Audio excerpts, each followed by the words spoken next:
जब से राघव चड्ढा ने यहाँ पर बीजेपी ज्वाइन किया है, तब से एक हड़कंप मच चुका है। मुझे लग रहा है कि पॉलिटिशियंस को अगर आप छोड़ दीजिए, सोशल मीडिया यूजर्स जिन्होंने जिन्होंने उनके साथ ज्यादातर कनेक्ट किया था, अब वो उनको एक ऐसे बिट्रेयल की नजरों से देख रहे हैं, और उसके चक्कर में इस टाइम पर अनुपमा जी राघव चड्ढा के जो फॉलोअर्स थे उसमें से 1 मिलियन फॉलोअर्स कम हो गए इस टाइम पर।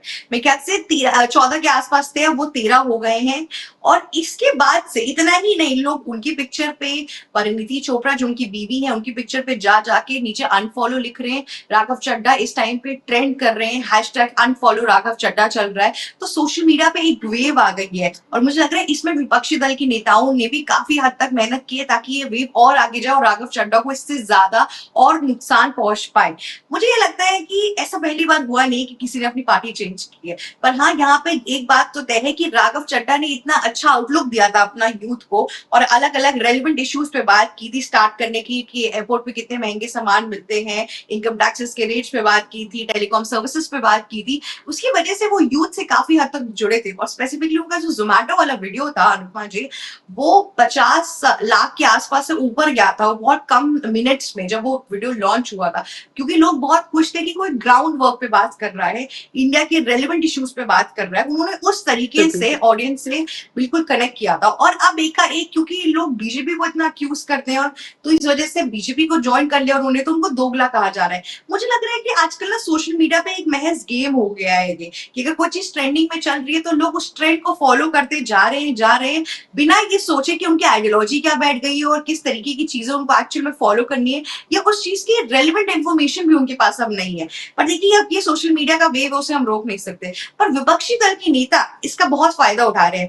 आप पार्टी इस टाइम पर पूरी तरीके से डिसमेंटल हो गई है, क्योंकि राघव चड्ढा ने 2/3 जो पॉपुलेशन थी वो लेकर वो चले गए हैं, बीजेपी को उन्होंने ज्वाइन कर लिया है। स्पेसिफिकली राज्यसभा में मैं अपने दर्शकों को बताना चाहूंगी कि अगर आपके पास 10 में से 6 या 7 एमपी सॉरी हाँ एमएलए अगर आप शामिल कर ले रहे हैं, तो उसके बाद से फिर आपको दिक्कत नहीं होगी, आप दूसरी पार्टी को ज्वाइन कर सकते हैं, आप डिस्क्वालीफाई नहीं होंगे राज्यसभा से। लेकिन अगर इन सब में से किसी एक ने भी बैक ऑफ कर दिया इस टाइम पर, तो इनकी जो राज्यसभा की मेंबरशिप है वहां से ये हट जाएंगे। तो इस टाइम पे बहुत बड़ा मुद्दा ये भी चल रहा है अनुपमा जी की किस तरीके से अब आप अपने आप को बचा सकते हैं, क्योंकि आप तो पूरी तरीके से खत्म हो चुकी है।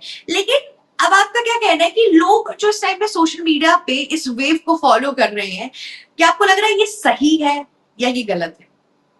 देखिए शिवी, एक कहावत है ना कि जब बोया बीज बबूल का तो आम कहाँ से हुए। तो यही बात अब कहीं ना कहीं अरविंद केजरीवाल पर बिल्कुल सटीक बैठती कि भाई किया धरा तो आपका है, तो फिर अब आप इसे ठीक करने के लिए कुछ ना कुछ तो करेंगे। अब जो आपने किया है उसके बाद में आप ठीक करने की कोशिश भी कर रहे हैं और गंभीर आरोप भी लगा रहे हैं, तो क्या वो सही है?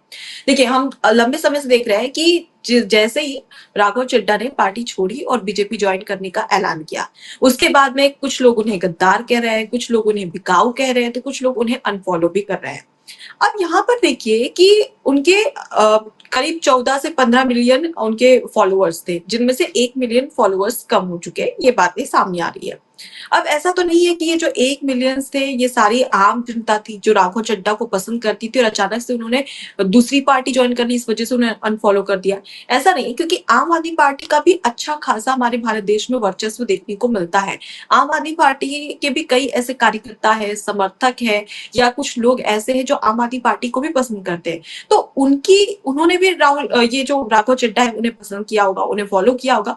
तो उनमें से ज्यादातर लोग ये भी हो सकते हैं जिन्होंने अनफॉलो कर दिया राघव चड्ढा को। हालांकि ये चीजें देखने को मिलती है, आगे पीछे होते रहती है, फॉलोअर्स और सब्सक्राइबर ये सारे कम ज्यादा होते रहते हैं, ये कोई मुद्दा नहीं है। लेकिन सबसे बड़ी बात है यहाँ पर कि राघव चड्ढा करे तो करते क्या, क्योंकि जिस तरीके की स्थिति जहां पर देखने को मिल रही है, भाई जो पार्टी का जो हेड है, जो मेन लीडर है, यानी कि अरविंद केजरीवाल, जब उसी से जो राघव चड्ढा है उनकी नहीं पट रही है, तो फिर वो उस पार्टी में रह के क्या करते? क्या उन्हें आगे वो अहमियत मिलती, या वो पद मिलता, या वो कद मिलता जिससे वो और आगे बढ़ सकते हैं? नहीं तो वहां पर अगर देखा जाए तो डिप्टी लीडर पर, जो राज्यसभा में डिप्टी लीडर पद होता है आम आदमी पार्टी का, उस पद से उनको हटा दिया था। मतलब उनको इस बात का एहसास हो गया था कि ये तो अभी सिर्फ एक पद से हटाने की बात है, धीरे धीरे आगे और भी यही चीज होगी। और जब ये एक राजनेता के साथ में होता है तो उसका अगला कदम उठाना बहुत जरूरी हो जाता है, और वही चीज यहाँ पर राघव चड्ढा ने की। तो हम ये कह सकते हैं कि कहीं ना कहीं अब यही चीज अब आम आदमी पार्टी पर भारी पड़ी। लेकिन सबसे बड़ी बात है कि इसका पूरा जो असर है ना वो अब सीधे पंजाब की राजनीति पर पड़ने वाला है। क्यों? क्योंकि राघव चड्ढा जो कि पंजाब की राजनीति में भी काफी एक्टिव माने जाते हैं, और इससे पहले जब पंजाब में विधानसभा चुनाव हुए थे तो उस समय भी राघव चड्ढा को बहुत सारी रिस्पॉन्सिबिलिटी दी थी, जिसे बहुत अच्छे तरीके से राघव चड्ढा ने हैंडल किया था। तो हम ये कह सकते हैं कि आने वाले समय में जब इलेक्शन होगा पंजाब में तो इसका असर पड़ेगा, और उसके साथ ही साथ ये भी कहा जा सकता है कि बीजेपी को एक बड़ा चेहरा मिल गया है पंजाब की राजनीति में। लेकिन इनफैक्ट मैं आपको एक चीज यहाँ पे बताती हूँ, उनका जो पंजाब के लिए आउटलुक है वो कहीं से भी चेंज नहीं हुआ है। राघव चड्ढा ने बार बार यही चीज बोलने की कोशिश की कि पंजाब के अंदर इतने ढेर सारे स्मगलिंग इश्यूज थे, अलग अलग वहां पे इश्यूज थे, एम्प्लॉयमेंट नहीं था, इंफ्रास्ट्रक्चर इश्यूज थे, क्राइम इश्यूज थे। उन्होंने इतने टाइम में इन सारे रेलिवेंट इश्यूज को उठाए हैं। तो ये उनका जो वो यही बोलने की कोशिश कर रहे हैं कि I was the right person in the wrong party. इसका मतलब वो सही थे पर जिस पार्टी में वो थे वहां पर उनको वो ऊंचाई नहीं मिलती। और ये बात कहीं ना कहीं प्रूव हो चुकी है। अरविंद केजरीवाल उनकी जो पूरी पॉपुलैरिटी थी उससे बहुत ज्यादा कहते हैं ना थ्रेटन फील करने लगे थे। इनफैक्ट उनके निकालने का सबसे बड़ा रीजन ही यही था। उनका ये बोलना था कि जो राघव चड्ढा है वो पार्टी की बात नहीं कर रहे हैं, उसकी जगह को वो अपना पीआर करने की कोशिश कर रहे हैं, जबकि जो इश्यूज उठा रहे थे वो रेलिवेंट थे। अब अगर राघव चड्ढा कुछ अच्छा करते तो उनका तो होता है, पर साथ ही साथ जहां पर जिस पार्टी के लोग ऑलरेडी जेल में है, अगर उस पार्टी का लीडर इस तरीके की बात कर रहा है तो लोगों के अंदर कहीं ना कहीं पार्टी को लेकर भी सहानुभूति आती ना कि इस पार्टी में लोग सही हैं। लेकिन अरविंद केजरीवाल ने अपनी पोजीशन उनको लगी कि थ्रेटन हो सकती है, उनको सीएम पोजीशन की तरह देखा जा सकता है, इसीलिए उन्होंने उनको हटाने की कोशिश कर दी।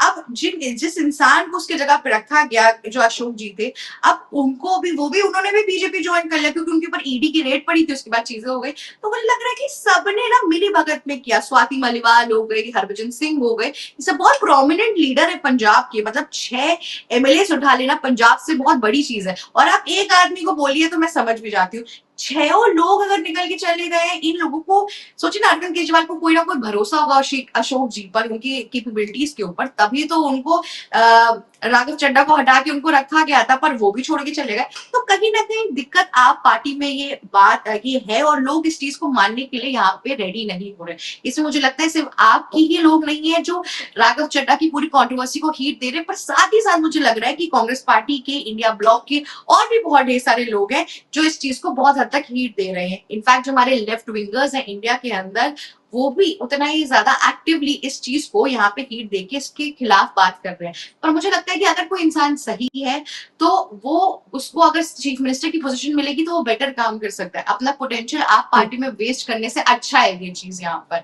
लेकिन देखना बहुत अहम होगा कि कब तक ये पूरी कंट्रोवर्सी चलेगी, और अगर यहाँ पर राघव चड्ढा को चीफ मिनिस्टर की पोजीशन नहीं मिली तब उनको एक्चुअल में क्या मिलने वाला है, ये बहुत इंपॉर्टेंट है यहाँ पर देखना। बाकी आपको यहाँ क्या पर लग रहा है इस पूरी राजनीति में हमने देखा है कि बीजेपी जब किसी बड़े नेता को अपनी पार्टी में शामिल करती है तो उसे वो पद और कद दिया भी जाता है। इसका जीता जागता एग्जाम्पल है ज्योतिरादित्य सिंधिया।